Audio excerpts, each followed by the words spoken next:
Dear Patriots, before the news starts, please subscribe to our patriotic channel by clicking the subscribe button. Give us a thumbs up to this video. Don't forget to leave your opinion below in the comments section. Share the news on Facebook and Twitter so your friends see it. Thank you. Trump gives McMaster the Tillerson treatment. President Donald Trump's national security advisor H.R. McMaster isn't getting fired, he's getting Tillersoned, kept in a state of perpetual limbo about his future in the administration, aware that his unpredictable boss could keep him around indefinitely or terminate him at a moment's notice. Like now former Secretary of State Rex Tillerson, whom the president dismissed earlier this week, McMaster has never clicked with the president, who prizes personal chemistry and likes to shoot the breeze. And as with the Secretary of State, the president decided months ago amid disagreements over his Afghanistan strategy that McMaster wouldn't be a permanent fixture in his administration. What's changed in recent days, according to a half-dozen White House aides and outside advisors familiar with the situation, is that White House Chief of Staff John Kelly has put increasing pressure on Trump to get rid of McMaster, and that's made the president, who likes to be contrary and doesn't mind frustrating his advisors, increasingly resistant to making a change. Kelly, a former Marine general, has clashed with McMaster and began pushing in November to oust the National Security Advisor, an active-duty Army officer who came into the West Wing after the ouster of Michael Flynn in February 2017. Kelly has been closely aligned with Tillerson and Defense Secretary James Mattis, who he considered a source of stability in the administration. Kelly was upset, according to two senior administration officials, by Trump's decision to remove Tillerson this week, and has in turn resumed his efforts to sour Trump on McMaster. But McMaster's situation differs from Tillerson's in three crucial ways, according to people familiar with the situation. Though McMaster grinds the president's gears on a personal level, Trump continues to believe the National Security Advisor is working to implement his agenda, a view he did not have of Tillerson, who he often felt was undermining him on the world stage, according to two senior administration officials familiar with his thinking. Time is also on McMaster's side. Trump and Kelly have struggled to figure out how to contend with the bad optics of cycling through two national security advisors in less than 2 years, particularly in the midst of so much staff turnover elsewhere in the administration. The two have also had difficulty agreeing on a replacement. Former UN Ambassador John Bolton remains a Trump favorite, and met with the president in the Oval Office last week. But Bolton confidants say he has grown tired of being asked whether he will replace McMaster and insists privately he has had no formal talks with Trump about the matter. McMaster is not the only Trump advisor whose fate is uncertain, rather, uncertainty is one of the only certainties in the Trump administration, where the boss' views are constantly changing, shaped not only by cable news coverage that streams around the clock from dozens of televisions throughout the West Wing, but also by the opinions of a dozen or so Trump friends and advisors who are regularly paying for advice. Trump's White House has already seen an unprecedented degree of senior-level turnover in the West Wing. He has so far churned through a Chief of Staff, Deputy Chief of Staff, Chief Strategist, Staff Secretary, Press Secretary, and multiple communications directors. Before Tillerson, the president let former White House Chief of Staff Reince Priebus hang by a thread for weeks on end, enduring a number of indignities and embarrassments, before he ultimately decided to oust him last July. "There will always be change, and I think you want to see change," Trump said on Thursday when asked about impending shakeups. Others, including senior military officials, aren't so sure whether the constant churn, or even the prospect of it, is a net positive. "I do sometimes wonder if the commander-in-chief doesn't realize that he can't be seen to criticize every single person he has selected for his cabinet, because at a certain point in time, if that's the case, then you have to really seriously question the judgment he's exercised in picking people," said a former senior military commander who remains in frequent contact with administration officials. The president signed off on White House Press Secretary Sarah Sanders' tweet Thursday night in the wake of a Washington Post story indicating he had decided to fire McMaster. "Just spoke to @POTUS and General H.R. McMaster," she said. Contrary to reports, they have a good working relationship and there are no changes at the NSC. On Friday, she told reporters during her regular briefing that Trump and McMaster had been in meetings together earlier in the day, but said she did not know whether they had discussed his job security. General McMaster is a dedicated public servant and he's here not focused on the news stories that many of you are writing, but big issues, things like North Korea, things like Russia, Iran, Sanders said. That's what he's doing and that's what we are going to continue to be focused on every day as we show up for work. McMaster briefly appeared outside the West Wing on Friday afternoon while escorting guests out, prompting a throng of reporters to gather in hopes he'd make a statement.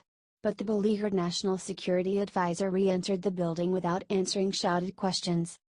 ABC News subsequently reported that he answered one reporter's question about his status by saying, "Everybody has got to leave the White House at some point." White House aides say McMaster is likely to be awarded a fourth star and return to the Army in the coming months, though it's unclear when exactly that will happen. Along with McMaster, reports in recent days have also suggested Housing and Urban Development Secretary Ben Carson, Veterans Affairs Secretary David Shulkin, EPA Administrator Scott Pruitt and Interior Secretary Ryan Zink are in danger of being ousted. One senior administration official said there is unlikely to be a widespread, simultaneous purge of senior appointees. "I don't think there will be a day you wake up where 3 or 4 people are out at the cabinet level," the official said, predicting a somewhat more orderly process for any impending cabinet shakeup. There is some acknowledgement within the West Wing that the situation is untenable, with officials unsure on who to turn to for even basic tasks and unsure of their own status on constantly shifting ground. "It needs to be resolved," said the senior administration official.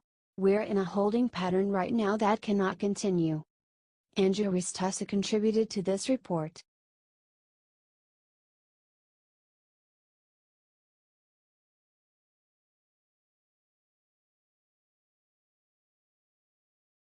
FAC probes whether NRA got illegal Russian donations. The Federal Election Commission has launched a preliminary investigation into whether Russian entities gave illegal contributions to the National Rifle Association that were intended to benefit the Trump campaign during the 2016 presidential election, according to people who were notified of the probe. The inquiry stems in part from a complaint from a liberal advocacy group, the American Democracy Legal Fund, which asked the FEC to look into media reports about links between the Rifle Association and Russian entities, including a banker with close ties to Russian President Vladimir Putin. A spokesman for the NRA and its lobbying arm, the Institute for Legislative Action, which together contributed $30 million to Trump's presidential campaign, declined to comment on the FEC's probe. An FEC spokesman also declined to comment, saying the agency is prohibited by law from confirming or denying any investigations until they're complete. Under FEC procedures, the preliminary investigation is likely to require the NRA to turn over closely guarded internal documents and campaign finance records. Depending on what FEC investigators and lawyers find, the agency could launch a full-blown investigation, impose fines or even make criminal referrals to the Justice Department and Special Counsel Robert Mueller, people familiar with the probe said. The preliminary investigation focuses on issues similar to those raised recently by Senator Ron Wyden, D.R., the ranking member of the Senate Finance Committee, as part of his investigation into possible collusion between the NRA, the Trump campaign and Russia. Wyden is particularly interested in whether Russian-backed entities helped the Trump campaign by funneling contributions to the gun rights group that inappropriately and illegally influenced our election, according to a February 2 letter Wyden sent to the NRA. In his letter, Wyden gave the NRA a February 16 deadline to answer a series of questions and produce documents about its potential dealings with any Russian individuals or businesses or their intermediaries, including anything it has turned over to U.S. authorities. "I am specifically troubled by the possibility that Russian-backed shell companies or intermediaries may have circumvented laws designed to prohibit foreign meddling in our elections by abusing the rules governing tax-exempt organizations," Wyden wrote.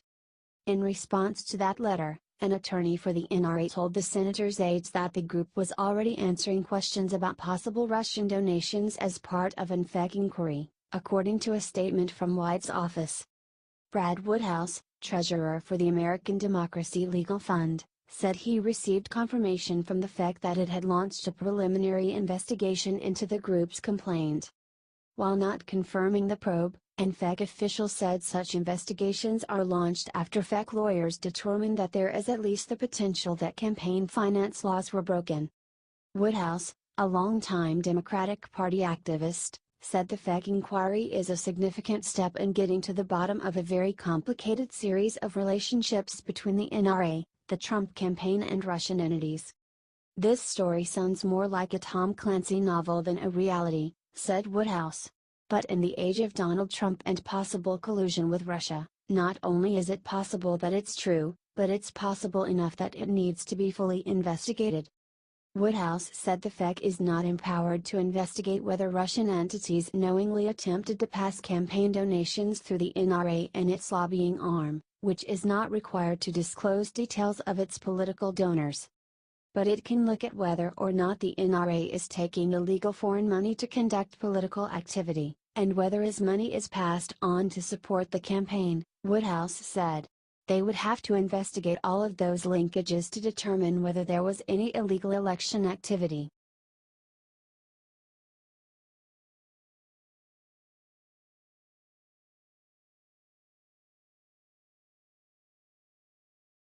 White House says Trump's North Korea meeting is still in the works.